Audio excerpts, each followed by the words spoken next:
Béni soit le nom de Jésus-Christ. Les fêtes, un temps de relâchement. Alors nous allons prendre 1 Corinthiens 5, 8. 1 Corinthiens 5, 8. Et Jérémie chapitre 7, le verset 13 à 16. 1 Corinthiens 5, 8. Célébrons donc la fête, non avec du vieux levain, non avec un levain de malice et de méchanceté, mais avec les pains sans levain, de la pureté et de la vérité. Oh, nous pouvons nous... Seigneur notre Dieu, oui, ta parole est toujours vraie. Et nous la saisissons ce matin, oh, afin de pouvoir traverser ces jours de célébration de fête avec un esprit pur. Oh Dieu, nous tenons ferme sur la voie de la vérité. Aide-nous, Seigneur, à vaincre et à montrer que nous sommes des chrétiens en ces temps d'euphorie. Bénis cette assemblée, bénis chacun de nous, dans le nom de Jésus-Christ. Amen. Et Jérémie chapitre 7, le verset 13. Et maintenant, puisque vous avez commis toutes ces actions, dit l'Éternel, puisque je vous ai parlé dès le matin et que vous n'avez pas écouté, puisque je vous ai appelé et que vous n'avez pas répondu, je traiterai la maison sur laquelle mon nom est invoqué, sur laquelle vous faites reposer votre confiance, et le lieu que j'ai donné à vos pères, à vous et à vos pères, de la même manière que j'ai traité Silo. Et je vous rejetterai loin de ma face, comme j'ai rejeté tous vos frères, toute la postérité d'Éphraïm. Et toi, n'intercède pas en faveur de ce peuple, n'élève pour eux ni supplication ni prière, ne fais pas des instances auprès de moi, car je ne t'écouterai pas. Gloire à Jésus-Christ. Ce sont des paroles difficiles. Amen. Mais c'est la conséquence d'un relâchement. C'est un relâchement qui a conduit, amen, à cette condition. Amen. À ce que nous venons de lire. Ce sont des paroles difficiles, mais ce sont les conséquences d'un relâchement. Amen. Cela se passe à Silo. Amen. Il est question de Silo. Et lorsque nous remontons un peu, amen, dans l'histoire, nous retrouvons Élie le sacrificateur. Pas Élie le prophète de Tishbit, mais Élie le sacrificateur. Amen. En son temps, Israël, amen, a commencé à regresser dans son adoration. A commencé à relâcher. Béni soit le nom du Seigneur. Silo était un lieu où l'arche de Dieu, la gloire de Dieu, a été entreposée. Un lieu où la gloire de Dieu est entrée, la Shekinah est entrée et a demeuré. Josué chapitre 18, verset 1er. On peut remonter à l'illus là. Josué chapitre 18, le verset 1er. Toute l'assemblée des enfants d'Israël se réunit à Silo et ils y plaçaient la tente d'assignation. Le pays était soumis devant eux. Gloire au Seigneur. Parce que vous voyez, Silo, il a montré qu'à chaque fois que ce nom est invoqué devant Israël, amen, qu'un prophète, amen, invoque le jugement de Silo, le peuple tremble. Et lorsque Jérémie a prononcé cela, ils ont dit le peuple ne peut supporter de telles paroles. Gloire à Jésus-Christ. Mais lorsque le reproche de Dieu est fait, lorsque Dieu interpelle quelqu'un, lorsque Dieu fait des instances, des reproches à quelqu'un, à une église, amen, les murmures n'arrangeront rien. Les plaintes n'arrangeront rien. Il n'y a qu'une chose à faire, c'est de revenir à Dieu par le chemin de la repentance. Gloire à Jésus-Christ. Parce que Dieu a raison toujours dans ce qu'il fait. Nous ne disons pas que Dieu se trompe ou Dieu fait des erreurs. Cela appartient au romanisme. Mais dans le christianisme, Dieu ne fait jamais d'erreur. Dieu ne se trompe jamais. Sa parole demeure toujours vraie. Il est le même hier, aujourd'hui et éternellement. Béni soit le nom du Seigneur. Amen. Alors l'arche de Dieu avait était entrée à Silo, demeurée à Silo. Le pays était soumis devant eux. Amen. Et parce que tout allait bien, le peuple a commencé à relâcher dans l'adoration. Quelquefois, il arrive dans notre marche que nous commençons à relâcher. Parce que nous voyons que tout est soumis autour de nous. Il y a la paix par ici, la paix par là, la joie, le succès, l'exaucement, la bénédiction. Et il arrive que le temps de prière diminue. La prière, on relâche de la prière, on abandonne. Or, à chaque fois qu'on abandonne, l'ennemi gagne du terrain. Amen. Gloire au Seigneur. Parce que arrêter dans la prière, c'est baisser les bras. Baisser les bras, c'est, amen, c'est, alléluia, c'est relâcher dans la bataille. Oh, l'ennemi ne relâche pas. Nous avons lu le prophète, William Branham dit, Satan va constamment vous attaquer jusqu'à la fin de votre vie sur la terre. Et chaque épreuve, chaque difficulté, chaque séduction, une fille mal vêtue, une fille qui vous fixe les yeux, c'est la marque du serpent, c'est l'attaque du diable. Amen. Alléluia. Tout ce qui vient pour éprouver votre foi, c'est une attaque du diable. Ce n'est pas seulement quelqu'un qui vous injurie, mais quelqu'un qui veut vous éloigner de la marche, veut vous décourager, vous faire manquer votre petit culte d'adoration. Ce sont des attaques du diable. Et nous devons veiller et prier, car l'ennemi rôde cherchant qui éloignait de l'adoration. Mais il est vaincu, parce que le peuple aime la parole, et le peuple croit à la parole. Alléluia. Amen. Béni soit le nom du Seigneur. Alléluia. Amen. Parce que tout était soumis autour d'eux. Tout réussissait. Ils avaient tout eu. Ils étaient riches, n'ayant besoin de rien. N'est-ce pas Laodicée? Laodicée dit, tout est soumis devant moi. Tout me réussit. Je suis bien. Je n'ai besoin de rien. Gloire au Seigneur. C'est en ce moment même que nous relâchons. Béni soit le nom du Seigneur. Alléluia. Voyez-vous, le peuple, les conducteurs religieux ont commencé à relâcher. Et vous voyez dans chaque âge, ce qui précipite le jugement, ce qui accélère le jugement, c'est lorsque le péché entre dans l'église et que l'église, amen, laisse libre cours au péché. C'est ce qui précipite le jugement. C'est ce qui envoie le jugement. Béni soit le nom du Seigneur. À Dieu soit la gloire, frère. Béni soit le nom du Seigneur. Amen. Ils ont commencé à relâcher au point même qu'ils sont restés sourds à l'avertissement. Dieu nous aime et Dieu nous avertit. L'avertissement, amen, alléluia, vient de celui qui nous aime.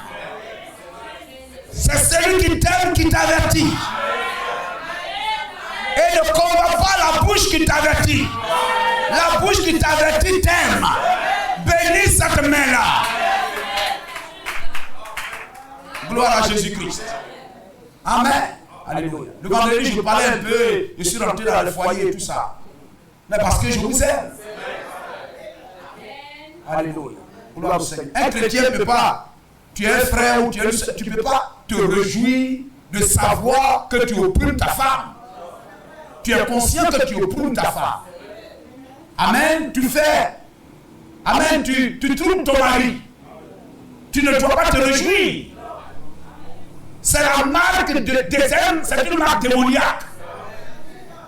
Le chrétien doit avoir de la bienveillance. La bienveillance, c'est-à-dire dans ce que tu es en train de faire, pense à toi, amen, à l'autre. Recherche la joie et le bien de l'autre. Est-ce que ce que je suis en train de dire, ce que je suis en train de faire, est-ce que ça fait du bien, amen, à ma femme, à mon mari, aux enfants, amen. Qu'est-ce que ça produit? Amen. Si ça ne produit pas de la joie, mais de l'âme, de l'amertume, ça rend la maison amère. Lorsque j'arrive, les enfants s'en vont se coucher. Ou bien dans la maison, j'aime un tel groupe d'enfants. Plus que tel groupe d'enfants, il y a quelque chose qui ne va pas.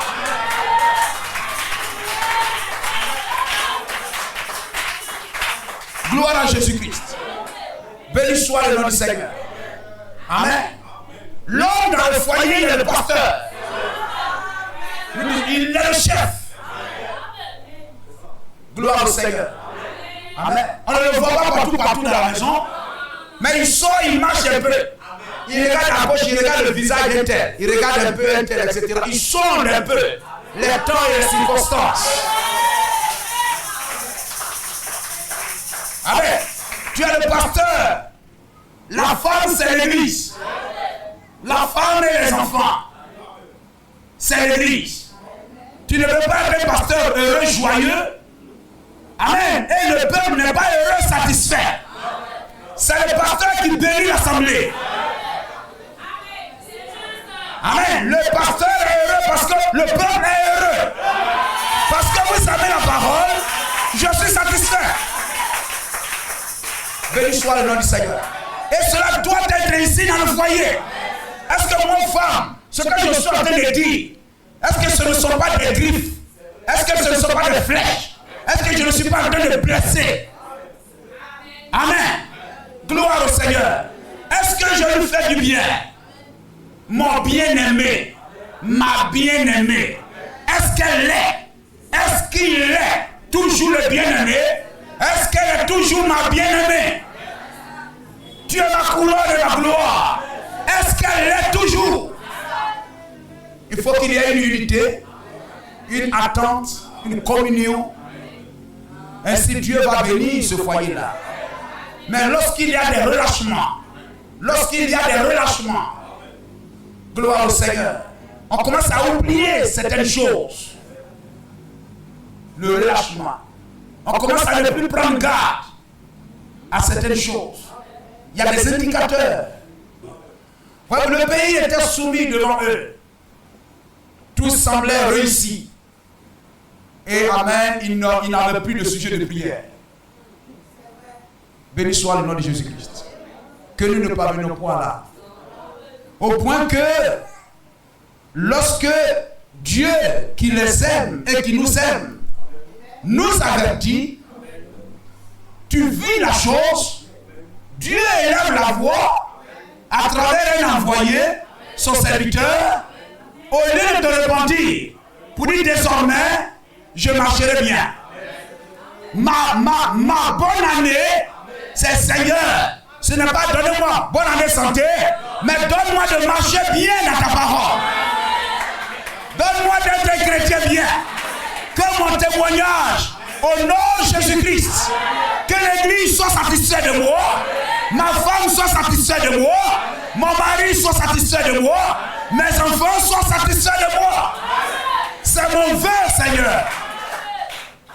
Donne-moi d'être meilleur. Béni soit le nom de Jésus-Christ. Amen. Être sensible à l'avertissement.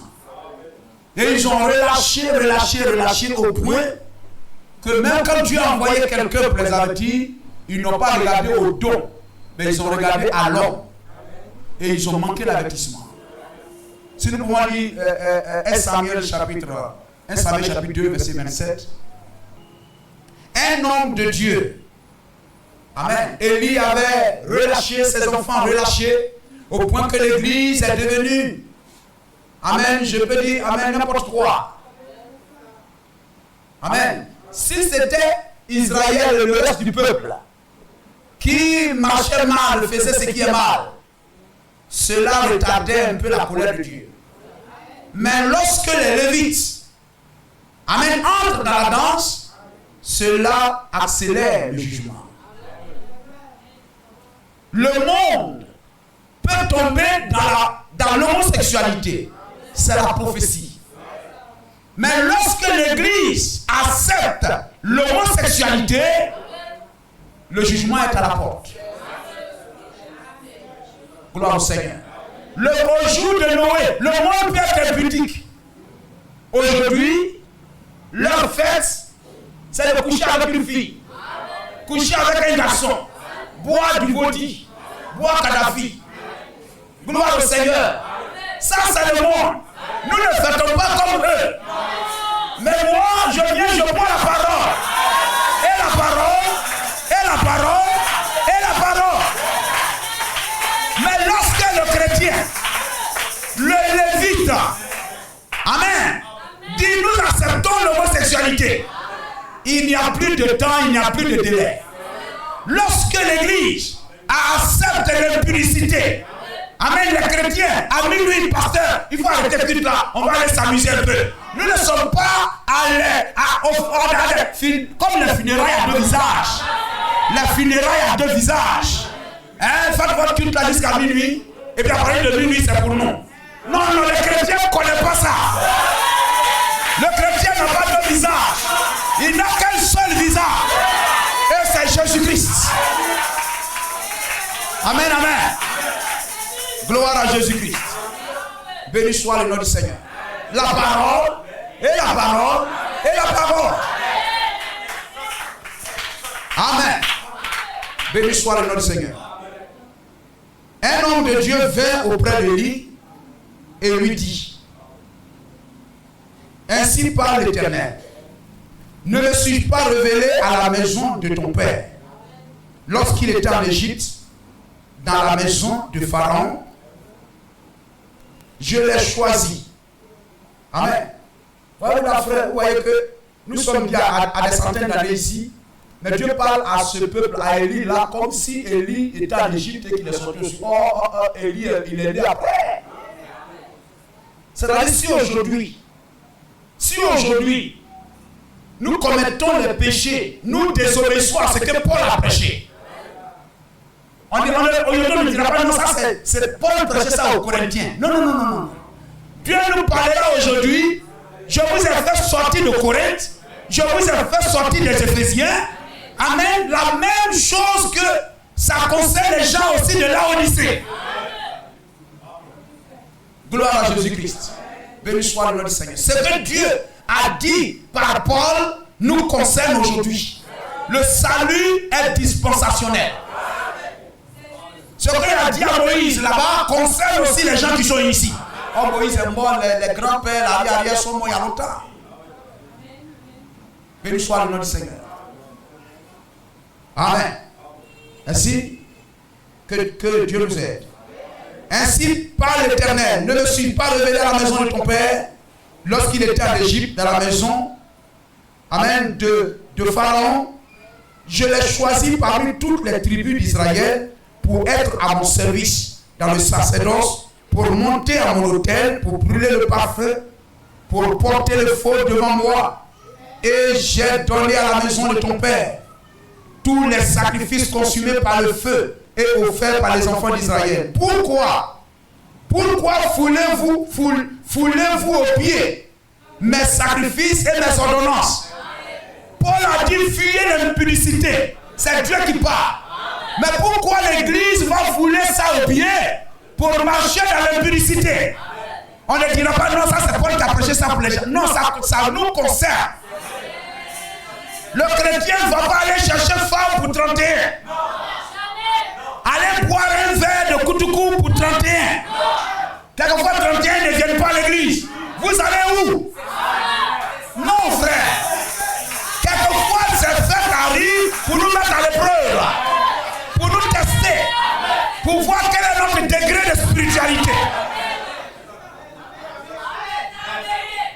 Amen. Célébrons la fête non avec le vieux levain, non avec l'esprit mondain, non pas comme les païens, mais dans un esprit pur, la pureté et la vérité, dans les limites de la parole. Amen. Nous sommes comme si un grand pont. Il y a des barrières ici, il y a des barrières ici. Tu vas trop là, tu vas tomber. Il faut rester là sur le pont. Gloire au Seigneur. Hein, frère? J'ai donné, amen, verset 29. Pourquoi voulez-vous oublier mes sacrifices et mes ordonnances que j'ai ordonné de faire dans ma demeure? Et d'où vient que tu honores tes fils plus que moi, afin de vous engraisser des prémices de toutes les offrandes d'Israël, mon peuple? Amen. Pourquoi tu honores tes fils plus que moi? Parce que tes fils sont homosexuels. Tes fils sont homosexuels. L'homosexualité, amen, a envahi ton pays. Alors tu veux venir disloquer ma parole. Tu veux venir tordre ma parole. Tu veux venir modifier la Bible pour honorer tes fils homosexuels. C'est pourquoi ils ne rateront pas le jugement, frère. Nous sommes d'accord? Gloire à Jésus-Christ. Béni soit le nom du Seigneur. C'est pourquoi, voici ce que dit l'Éternel, le Dieu d'Israël. J'ai déclaré que ta maison et la maison de ton père marcheraient devant moi à perpétuité. Et maintenant, dit l'Éternel, loin de moi, car j'honore celui qui m'honore, mais ceux qui me méprisent seront méprisés. Et malgré ça, ils ne se sont pas repentis. Et quand vous ne vous repentez pas, vous ne pouvez pas manquer le jugement. 1 Samuel 4, verset 18. Lisons 1 Samuel 4, verset 18. À peine eut-il fait mention de l'âge de Dieu. Alors, parce qu'ils ont été rebelles à l'avertissement, amen, la gloire de Dieu a fini par quitter Silo. Dieu s'est éloigné de l'église et l'ennemi a triomphé. Vous comprenez cela? L'ennemi a triomphé. Ils sont allés à la guerre. Ils se sont tellement relâchés que les ennemis d'hier qui pensaient que ça c'était à leur portée, ils se sont rendus compte qu'ils ont flashé. Amen. Comme au jeu de Silo devant Haï. Alors quand Josué a manqué le combat devant ce petit peuple, il s'est automatiquement rendu compte qu'il y a quelque chose qui ne va pas dans le camp. Il y a quelque chose qui ne va pas parmi le peuple, dans l'église, il y a quelque chose qui ne va pas. Il faut proclamer un jeûne. Béni soit le nom du Seigneur. Amen. Et voyez-vous, c'est ce qui leur arrive ici. À peine eut-il fait mention de l'arche de Dieu. Donc l'arche de Dieu a été pris par l'ennemi. Et les enfants d'Élie et tout ça, le peuple a été tué. La mort a frappé le camp.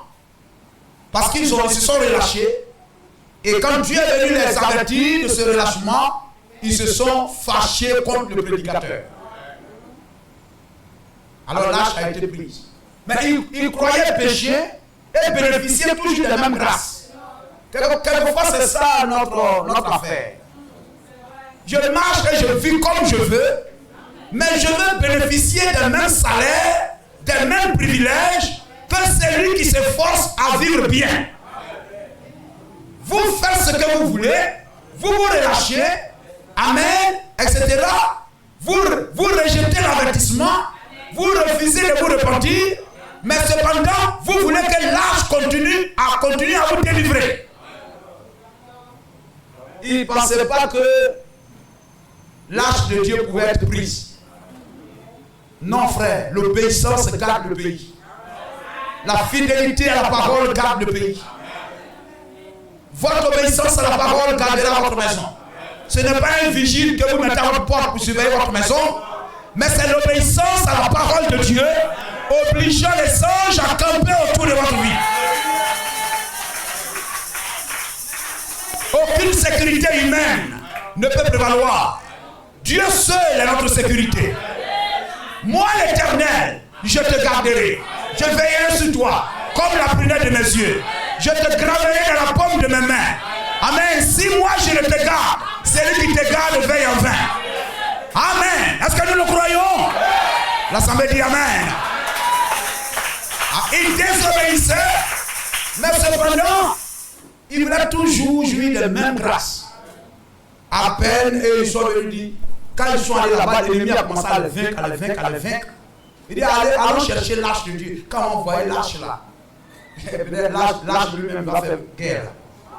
Quand ils ont envoyé l'arche de Dieu là-bas, l'ennemi a pris l'arche là. Donc il n'avait rien.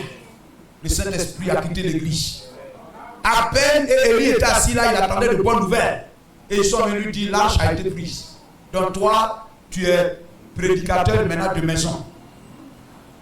Tu n'es plus le prédicateur de la gloire de Dieu pour être le gardien de la gloire de Dieu. Maintenant, tu es gardien du bâtiment. Vous comprenez? Vous comprenez cela? Gloire à Jésus-Christ. À peine eut-il fait mention de l'arche de Dieu qu'Élie tomba de son siège à la renverse, à côté de la porte, et il se rompit la nuque et mourut. C'est une chose grave, hein? Quand l'arche quitte le pays, la gloire de Dieu, Dieu quitte le temple. Les démons dansent dans l'église. Hein, frère? Gloire au Seigneur. Amen. Car c'était un homme vieux et pesant. Il était bien gros. Il avait été juge en Israël pendant 40 ans. Sa belle-fille, femme de Phiné, ses enfants ont été tués même à la bataille, était enceinte et sur le point d'accoucher. Lorsqu'elle entendit la nouvelle de la prise de l'arche de Dieu, de la mort de son beau-père et de celle de son mari, elle se courba et accoucha, car les douleurs la surprirent.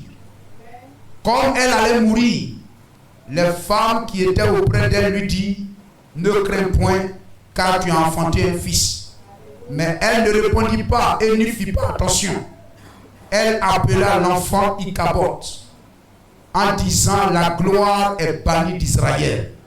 C'était à cause de la prise de l'arche de Dieu et à cause de son beau-père et de son mari. Elle dit, la gloire est bannie d'Israël, car l'arche de Dieu est prise. Les conséquences du relâchement. Amen. Les conséquences du relâchement.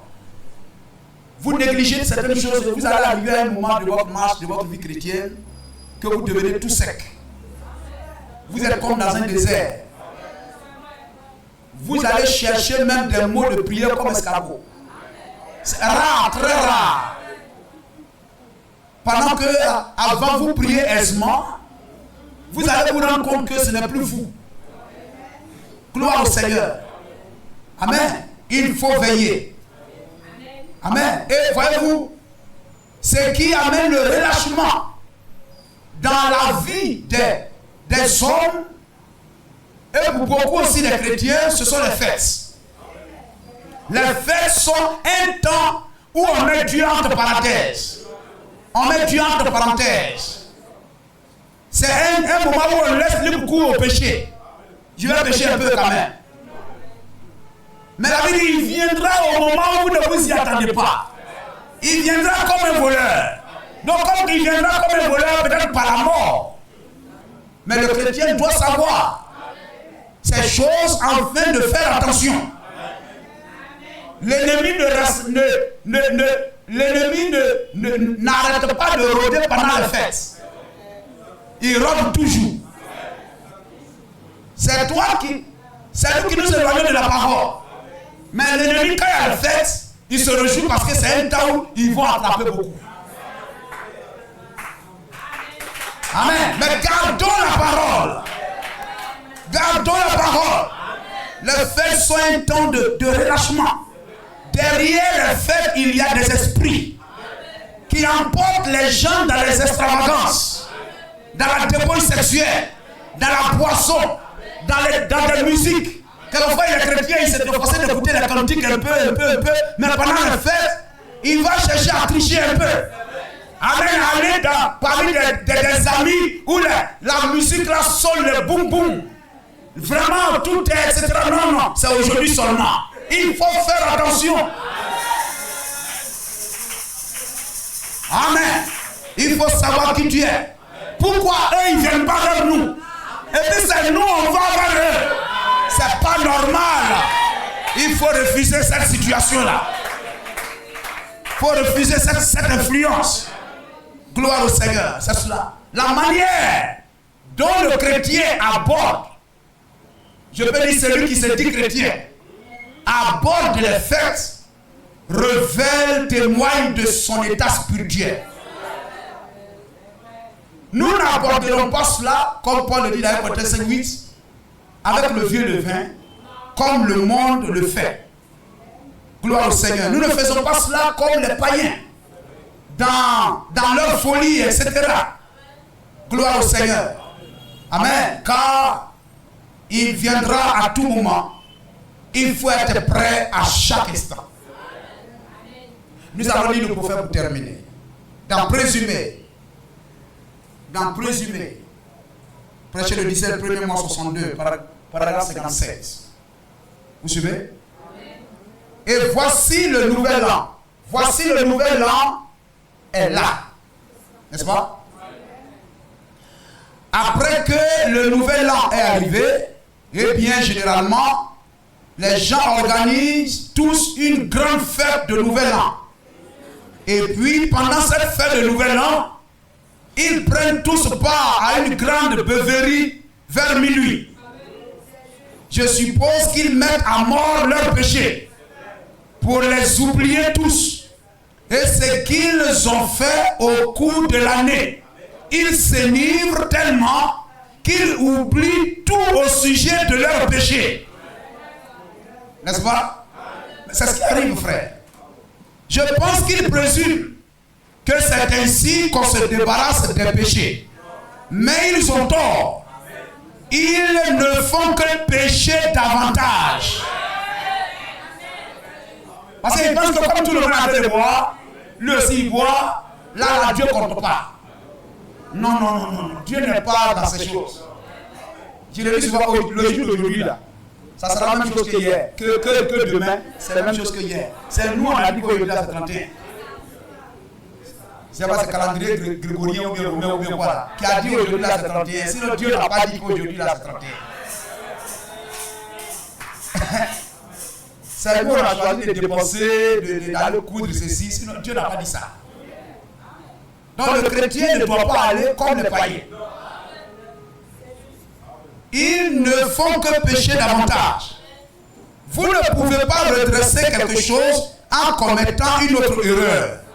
C'est donc simplement présumer couvrir le péché.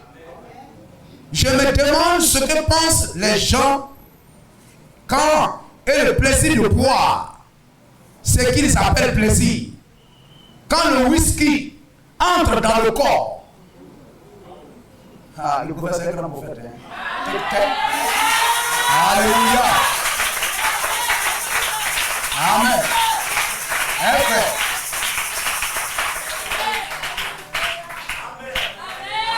Nous, on est parti jusqu'à l'université assis à l'amphi B, mais il y a des choses même que le prophète explique à nous, on comprend bien. Quelqu'un qui a un niveau primaire, mais il développe des choses, cela montre que c'est l'auteur de la science. L'auteur de la science même qui est là. Ce que la science cherche à découvrir est déjà en lui. Gloire au Seigneur. Amen. C'est cela.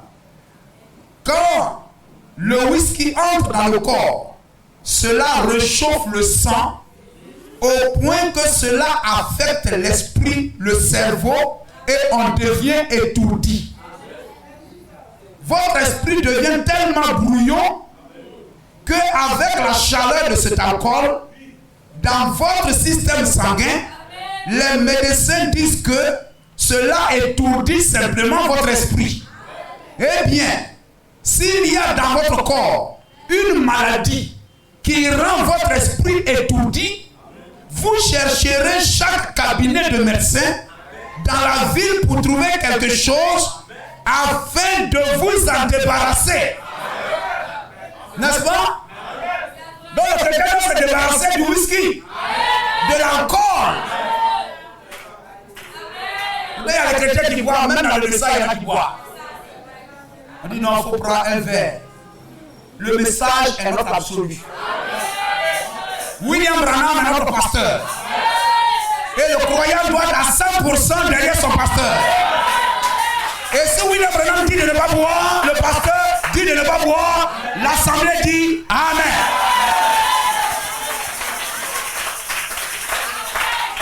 Gloire au Seigneur. Amen. S'il y a dans votre corps une maladie qui rend votre esprit étourdi, vous chercherez chaque cabinet de médecin dans la ville, chaque hôpital, pour trouver quelque chose afin de vous guérir, de vous en débarrasser. Et pourtant, les gens célèbrent l'anniversaire de Christ et cherchent à noyer leur tristesse en s'étourdissant. Ne vous rendez-vous pas compte, mon ami, que les gens, vous aurez à rencontrer cela à la barre du jugement? Vous ne pouvez pas vous en tirer avec cela. Mais ils présument que c'est une coutume.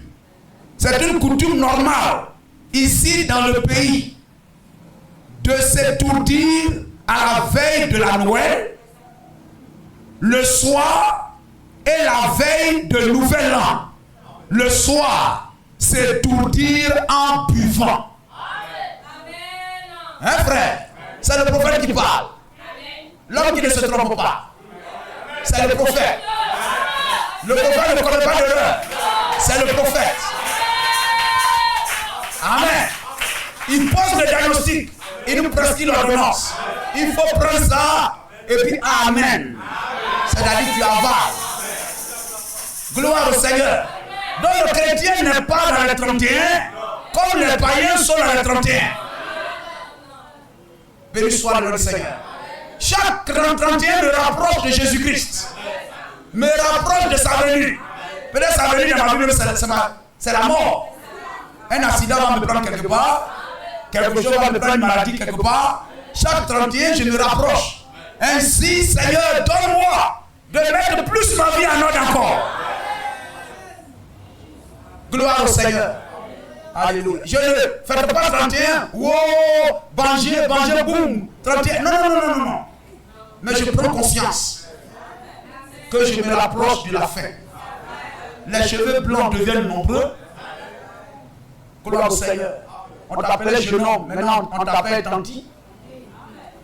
Et de tanti, on t'appelle mémé. Tu dois faire attention. Après, le monde te met à la retraite. Le paragraphe 103. On va sauter tout ça. S'il y a un credo dans la Bible, c'est Christ. Voyez, c'est seulement lui que nous devons connaître. Lui. Le connaître lui, c'est avoir la vie. En dehors de cela, il n'y a pas de chemin qui mène à la vie. En dehors du fait de connaître Christ, par votre expérience personnelle avec lui, et non en adhérant à une église, ni en récitant un credo, et quand nous ramenons la chose à ce niveau superficiel, c'est pourquoi nous avons des fêtes où l'on se saoule le jour du Nouvel An, organisé par les soi-disant chrétiens. C'est pourquoi nous avons la célébration de la Noël et de Nouvel An et d'autres jours de fête et tout. Amen. Que Dieu nous donne d'entrer dans cette nouvelle année. Amen. De célébrer ce Nouvel An dans un esprit de pureté et de vérité. Sanctifions-nous. Ne péchons pas davantage. Que Dieu vous bénisse.